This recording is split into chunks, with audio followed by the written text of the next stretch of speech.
I've been reviewing every single episode of Star Wars: The Clone Wars, and in this video, I'll be covering Season 6.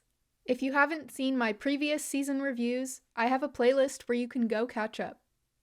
After Disney bought Lucasfilm in 2012, the Clone Wars show was sadly cancelled before a lot of Season 6 was finished, so I only get to review 13 episodes this time. Season 6 starts out really good and ends up going some kind of bizarre places, and while it's all very high quality, I wouldn't call any of it fun. Season 6 is some of my least rewatched content in the show overall, just because it didn't hook me the first time like Seasons 4 and 5 did. However, there's still plenty of excellent and important stuff to talk about. Let's get into it! Season 6, Episode 1, The Unknown. It is sad seeing Anakin without Ahsoka. This is the return of Admiral Trench, after he supposedly died in Season 2, Episode 16, and being half prosthetic now actually makes him look way cooler. What starts off as good Clone Wars action quickly becomes a tragic mystery, with a clone killing a Jedi completely out of the blue. Tup's mindless repetition of "Good soldiers follow orders. Good soldiers follow orders" is very creepy and ominous. No wonder it's iconic. Tup was one of the clones we got to know more in the Umbara arc, and poor guy doesn't even know what's happening to him. This is where the show really tries to bridge the gap between Star Wars Episodes 2 and 3, because this scene finally hints at a real explanation for Order 66. Sidious and Dooku suspect that this order to kill the Jedi, which Tup seems compelled to follow, is part of their programming. This arc goes on to reveal more of how Palpatine has arranged his intricate plan, through the determination of Fives. This episode is a little slow, while Tup gets captured and then rescued again, but it's a fine setup for the rest of this very interesting story. Season 6, Episode 2, Conspiracy. I love seeing how close the 501st has become, and I always like going back to Kamino. This episode confirms that Prime Minister Lama Su and head scientist Nala Se are in on at least some of Sidious's plan. We learn that Clone Protocol 66 is controlled by an inhibitor chip, provided and programmed by Dooku himself. However, the Kaminoans don't seem to know that Lord Tyrannus is Count Dooku, since they only call him by his Sith name and he keeps his hood up. So I wonder, how much do they know about him? This scene also references the mystery Obi-Wan began to uncover in Attack of the Clones. What was Master Sifo-Dyas really up to? This last question we will eventually get some answers to, if not in this arc. There are two key discussions about the clones being property, distinguished only by their number. Nala Se and Shaak Ti debate who has the right to decide what happens to Tup, the Republic or the Kaminoans, the client or the producer. Fives argues with AZ over clones using names, and how they are different from droids. AZ is pretty funny, and I like what the voice actor does. He's probably one of my favorite droids from the animated shows. The way Fives tricks AZ into disobeying orders while still following his programming is very clever. This moment is so sad, but his friend's death guarantees that Fives will follow this investigation to its end. Overall, a very engaging episode that ends on yet another evil shot of Palpatine. Season 6, Episode 3, Fugitive. I really appreciate Shaak Ti sticking by the Jedi Council and putting her foot down with Nala Se. She's working within the system, but as explored in Season 3, Shaak Ti does actually care about the clones and is a very good mediator. While Nala Se is intentionally covering things up, Shaak Ti genuinely wants to know what's going on, and I don't blame her for not entirely trusting Fives' rogue investigation. Nala Se is not wrong. Only a clone under Anakin Skywalker's command would be so creatively inspired to take matters into his own hands. Fives shows plenty of Jedi-like courage, cleverness, and determination to discover the truth, out of a selfless care for his brothers. AZ's optimism and blunt obliviousness is some solid comedic relief during this pretty tense episode. We learn that the aforementioned inhibitor chips are implanted in every clone, in a very early stage of development. The visual contrast between Fives and Tup's chips confirms that Tup experienced a serious malfunction. The Kaminoans are in such an interesting position, appearing to work with the Republic, but ultimately part of Sidious's plan. It was so unclear to me whether the Kaminoans are willingly following a Sith's orders, and whether they know that this chip is the key to a plot against the Jedi. I don't mind the storytelling being a little ambiguous, but for lore accuracy's sake, I looked at the wiki to make sure I got it right. Apparently, the Kaminoans are being deceived by Dooku, whom they believe to be carrying out Master Sifo Dyas's wishes. Dooku told them that Sifo Dyas did not want the Jedi Council to know about the chips, so they are just doing what they've been told here. Nala Se offers a reasonable explanation to cover up the truth. The inhibitor chips were designed to suppress the aggressiveness of Jango Fett and increase compliance. This gives her a good excuse to have Fives terminated for being dangerous, after he removed his chip. While I was still left with plenty of questions at the end of this episode, we also got plenty of answers, and I enjoy the mystery. It's a good sign that I'm so invested in every plot reveal that I even have questions to ask, and I'm usually too immersed to think about how good the episodes are. That means this is a really good arc. Embryo has to be used as more of a colloquialism here because that is a full-size baby and maybe even a toddler. Season 6, Episode 4, Orders. In order to put an end to Fives' curiosity, Nala Se must prove that he is dangerous without his chip. So she secretly gives him a drug to make him disoriented and seem legitimately infected or more aggressive. Palpatine is so good at making himself look like the good guy, while also helping Nala Se frame Fives. Can she tell that he's involved in this secret? That would be kind of crazy, but something is going on in this moment. The clone bar is kind of fun. I'm glad Kix helped his buddy out. But oh my gosh, I want to know so bad exactly what Palpatine said or did to Fives to make him blast his way out of there, and later to say that the conspiracy goes all the way to the top, to make us do whatever someone wants. Even kill the Jedi. Bro, he straight up knew the Chancellor was in on this, oh my gosh. No wonder Palpatine didn't want the Jedi involved, as Mace says, cause wow, the Jedi were so close to discovering the truth. Poor Fives knew what was really going on, but geez, Nala Se really got him worked up cause he is not doing a good job of not sounding crazy, especially by accusing the Chancellor to Anakin. Man, that death scene does get me. Rex looks so upset. Even the clone who shot Fives looks sad. Surely the Council can tell Palpatine is just making stuff up here, come on. Sometimes a really good episode means there's a lot I want to analyze, and sometimes I'm just kind of speechless because it's that good. This episode is one of the latter. This whole 4-part arc is really excellent. It follows such an interesting mystery that has truly massive implications for the future. You will never watch Order 66 the same way again, and that's why I love this show. The clone's betrayal really just comes out of nowhere with not a lot of context, but all this context makes that movie hit so much harder. Season 6, Episode 5, An Old Friend. The announcer's kind of long intro about banking clan politics may not fill you with confidence about this arc, but don't worry, it's actually pretty good. I like the unique, grand design of this bank and the scenic mountains of Scipio. The banking clan hiding the fact that they're on the verge of collapse is an intriguing premise. However, it's the character dynamics that really make this arc interesting.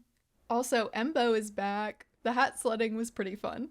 More importantly, Clovis is back. It's been a while since Season 2, Episode 4, and although he does seem to have changed his allegiance, Clovis hasn't changed that much, cause he's still sneaking around and trying to rizz up Padme. I'm glad she's having none of that, and makes Clovis earn her trust back. But she's also willing to hear him out because he really is telling the truth. Of course, Anakin is not happy about this situation at all. I totally get why he hates Clovis, and he has good reason not to trust him, but Anakin does act like a jerk without listening to Padme. She's a lot better at putting personal issues aside for the greater good. The boys arguing when they meet again is really funny though, because they're both being such idiots. Palpatine directly advising Padme foreshadows how invested he is in this situation. But, okay, I'm not gonna complain about the hat sledding, but why would he hire Embo to attack them and kill Tekla if he was just gonna let them go in the end? I guess it's probably just to make sure they left Scipio. Season 6, Episode 6, The Rise of Clovis. Palpatine really is invested enough to directly orchestrate all of this, and by encouraging Padme to work closely with Rush Clovis, he's definitely testing Anakin on purpose, maybe to gauge how strong his attachment to Padme really is. Aside from all that, there's still so much else to talk about in this episode. Oh my gosh, it's actually so interesting. This is actually one of the first arcs where I genuinely like Padme and am actively rooting for her. After not being around as much in this show for a while, she has grown on me. Voice actor Catherine Tabor also does a great job in this more emotional episode for Padme. Anakin might be acting like an idiot and crossing so many lines, but their relational tension is very interesting to watch. I get Anakin's concerns, but you cannot talk to your wife like that, bro. You should trust her. This scene is so good, oh my gosh, and of course because it's Obi-Wan, I have way too much to say about it. This is the first time Clone Wars confirms that Obi-Wan knows about Anakin and Padme, though he might not yet be aware of how far it's gone. Obi-Wan does a great job saying a lot with a few words in this scene. He knows Anakin's anger isn't really about Clovis being a former separatist. It's about the fact that Padme and Clovis are basically exes, and Clovis almost killed her on Anakin's watch, which Obi-Wan gets him to specifically admit. Obi-Wan tries to empathize with Anakin by mentioning Satine, even saying, "It's not that we're not allowed to have these feelings, it's natural." He does understand Anakin's feelings, even though this is one of the only times he actually talks about it. In fact, the kind of emotional validation Anakin wants has often come from Palpatine instead, as we see at the end of this episode. Obi-Wan feels primarily responsible to remind Anakin of his duty as a Jedi and the danger of indulging his emotions. If Anakin truly does accept a Jedi's responsibility, and truly believes that the relationship between Padme and Clovis is strictly business, then he should be able to let go of this deep anger Obi-Wan senses in him. And more than that, Anakin should just trust Padme, whatever his relationship with her. I simply feel she is vulnerable to her emotions. She is? Or you? Bro came in dropping freaking truth bombs. Okay, moving on. Of course Clovis knows what's up here. Again, I get Anakin's feelings, especially seeing him all over your wife, but she didn't want him to do that either, and you cannot just beat the guy up because you feel like it, especially when Padme's yelling at you to stop. You're a Jedi, you're supposed to be better than this. We've seen Anakin get upset plenty of times, but he full on loses it here. That is a crazy scene, oh my gosh. I am so surprised he still covered for Anakin after that. That would make me trust him even more than his sad backstory with the Munes. Ooh, you can tell how much Anakin has messed up by how mad and upset Padme is. She is right that their relationship is built on lies and deception. And I think she's so justified for feeling the way she does. It would be hard for anyone to bear that secret for too long, and this particular situation has been very difficult to navigate for them. I've liked seeing the ups and downs of their marriage throughout this show, and pushing it to the breaking point is a very good story. But oh, Anakin, it's really bad when she says she doesn't know who you are when you snap like that. She doesn't feel safe around him, and just saying sorry is not gonna make up for that. Well, despite all of Clovis's good intentions, he was still willing to accept Dooku's help in order to finally definitively prove the corruption in the banking clan. He should have known making that deal was never gonna end well. Wow, I had a lot more to say here than I expected. I should have been rewatching this arc more, y'all. I always forget how good this specific episode actually is. Season 6, Episode 7, Crisis at the Heart. Dooku is really trying to take credit for putting Clovis in power and fully committed to blackmailing him. I mean, Clovis, my guy, you accepted the information he gave you, so you did put yourself in this situation, unfortunately. Mace Windu is right that raising interest rates so soon is bold, But Dooku has even more daring moves to make, including full-on invading Scipio and framing Clovis for endorsing it. But the goal was not for the Separatists to actually control the banks. It has all been to give the Republic an excuse to counterattack, ensuring that Palpatine, as Supreme Chancellor, is given personal control over the banks. One more step achieved on his quest for unlimited power. Poor Clovis really did try to do the right thing and re-establish a good, neutral banking system. I'm glad that they gave him some redemption in this arc. I get why he panicked here, but you didn't have to threaten Padme after she was starting to trust and admire you again. I guess he thought that was the only way to make Anakin listen to him. Okay, come on, Anakin, you really couldn't use the Force at all to save both of them. Most of what's engaging about this episode is just trying to follow the plot and figure out what Dooku's plan is. It's fine, but not as dramatic, eventful, or rewatchable compared to the previous episode. One big critique I have is that I feel like Palpatine and Yoda built up this mission to be a big deal for Anakin emotionally. Will he be able to put aside his prejudice and believe Clovis's good intentions? And then their final confrontation was very anticlimactic, because everything blew up before they could really talk, and before Anakin had to decide what to do. It is sad that Clovis said he wanted to leave a good legacy, and then never got to defend himself, because everyone still blames him after his death. Season 6, Episode 8, The Disappeared, Part 1. So, this is a bizarre arc. I've never thought, you know what, I want to watch Mace Windu and Jar Jar Binks together, or I wonder if Jar Jar has a girlfriend. I get the dynamic they were going for with these two, but it doesn't really work for me. Mace is actually more annoying than Jar Jar due to his proud stubbornness, and Jar Jar doesn't really do anything wrong here. He actually proves how caring he is. I do feel like the point of this arc was to make him a more likable character, which does kind of work for me. Bardata is a very unique and interesting culture. Their people connect with the Force, but hold disdain for the Jedi Order. I understand why Jedi taking young children to the temple might be controversial. However, so many things about Bardatan culture and religion are brought up that it starts to lose me.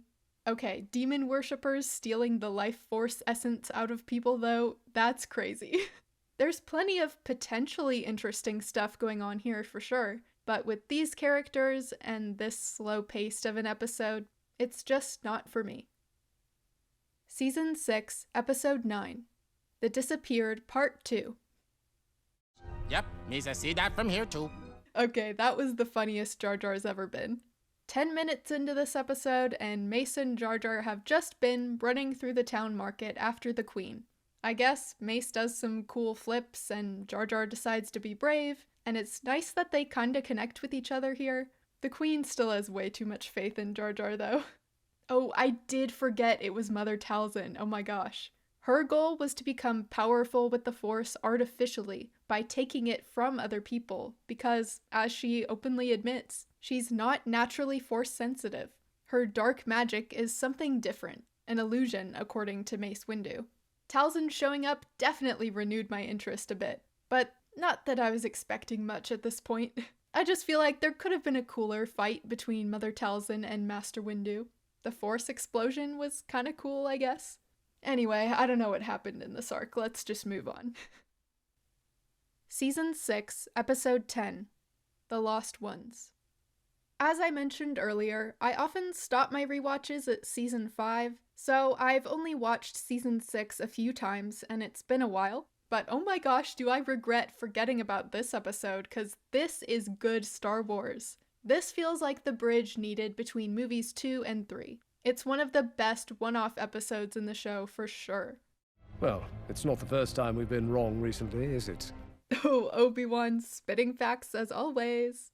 This is a solid, tight plot that's engaging the whole time. Each scene is pretty quick and to the point, giving you just the new information or lead needed to move along to the next scene.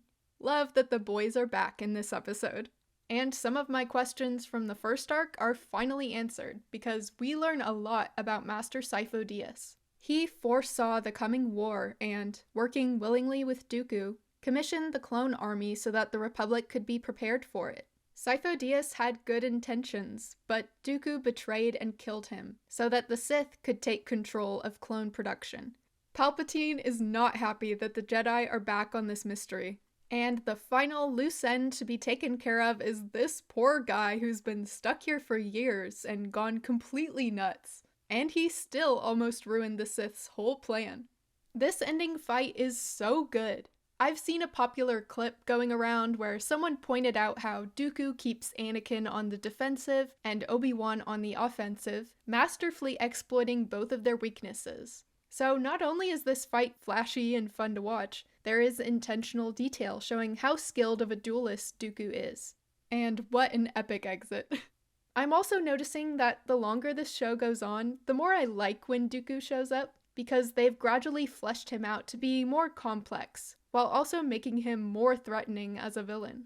Oh boy, Yoda is making some questionable decisions here. They found out Dooku was Tyrannus, directly involved in commissioning the clone army, and then they decided to not say or do anything about it? I get the reasoning, but dang, okay. And when Yoda says they must keep this secret even from the Chancellor, look at the expression on Anakin's face. This is crazy stuff, y'all. I loved this episode. Season 6, Episode 11, Voices. This episode starts to give us the backstory behind Yoda's words to Obi-Wan in Revenge of the Sith. One who has returned from the netherworld of the Force, your old master. How to commune with him, I will teach you.